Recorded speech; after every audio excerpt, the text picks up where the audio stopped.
जय हिंद बच्चों। मैंने कहा था कि ये जो मेंडल की बारे में है, ये चैप्टर ही मेंडल के बारे में है। थोड़ा मेंडल के बारे में जानकारी ले लेते हैं, फिर हम लोग इम्पोर्टेंट हेडिंग पे चलेंगे। आज का जो क्लास चलेगा, वंशागत विशेषकों का चयन। मेंडल साहब ने किस प्रकार के पौधे लिए और उसमें क्या क्या समानता क्या क्या असमानता थी, उसके बारे में हम लोग अध्ययन करेंगे। मेंडल ने 7 जोड़ी विप्रयासी वंशागत लक्षणों का चयन किया। सौभाग्य से ये सभी लक्षण प्रभावी एवं अप्रभावी थे। इन लक्षणों को निम्नलिखित तालिका में दिखाया गया। देखिए, प्रभावी और अप्रभावी का मतलब, जैसे कोई लंबाई प्रभावी हो गया और उसकी जो है जो छोटापन है, बौनापन, वो अप्रभावी हो गया। तो इसके बारे में हम लोग बहुत विस्तार से अच्छे से अध्ययन करेंगे। आइए हम लोग देख लेते हैं 7 प्रकार के पौधे आखिर कैसे कैसे लिए। तने की लंबाई के बारे में उन्होंने देखा, तो ये प्रभावी क्या था? लंबापन। ठीक है। और अप्रभावी क्या था? इसमें बौनापन। देखिए, लंबाई के बारे में। पुष्पों की स्थिति, तो दूसरा जो उन्होंने चयन किया, वो पुष्प की स्थिति कैसी है, ये है अक्षीय, और ये क्या था? अग्रस्त था। तीसरा जो उन्होंने चुनाव किया, पुष्पों का रंग, रंग कैसा होना चाहिए? तो एक पौधों की जो था वो बैगनी था और दूसरे का सफेद था। ये देखिए, प्रभावी है और ये अप्रभावी था।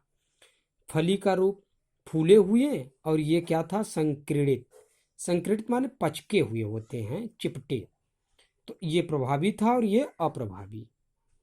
फली का रंग हरा था और ये क्या था? पीला था। तो हरा प्रभावी था और पीला अप्रभावी। बीज की आकृति, ये गोल था और ये झुर्रीदार, झुर्रीदार का वहीं चिपका पिचका हुआ। बीजों का रंग, ये पीला था और ये हरा था।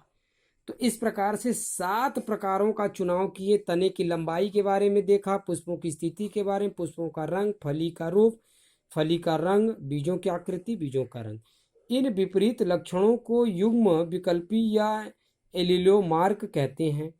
प्रत्येक युग्म के दोनों गुण, जैसे लंबापन व बौनापन, एक दूसरे के युग्म विकल्पी हैं। युग्म विकल्पी का मतलब होता है एक प्रभावी एक अप्रभावी, एक रहेगा तो दूसरा नहीं रहेगा। आइए हम लोग आज ये 3 पॉइंट और पढ़ लेते हैं। संकरण की विधि, आखिर संकरण किस प्रकार कराए थे।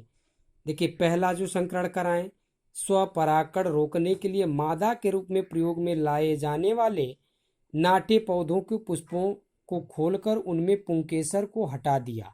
मादा मादा वाले को किसको लिया गया? जो नाटेपन के थे, यानी छोटे, जो बौनापन था, उसको मादा के रूप में प्रयोग किया। इस क्रिया को कहते हैं, ठीक है, इस क्रिया को इमोसल्यूशन कहते हैं।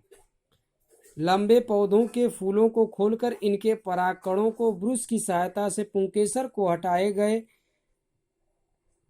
डेस्टमाइनेट नाटे पौधों के वर्तिकाग्रों स्ट्रीग्रेम्स पर पहुंचाया।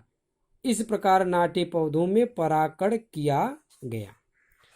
थर्ड वाला क्या था? परागकण के बाद नाटे पौधों के पुष्पों को कपड़े की थैलियों में बांध दिया गया ताकि किसी और स्रोत से परागकण इनके वर्तिकाग्रों पर न पहुंच पाए। इसके बाद ये फिगर है, ये फिगर भी मैं आपको भेज दूंगा, इस फिगर को देख लीजिए। वही पौधों के बारे में बताया गया है किस प्रकार से हैं। ये फूल है इसका, ठीक है।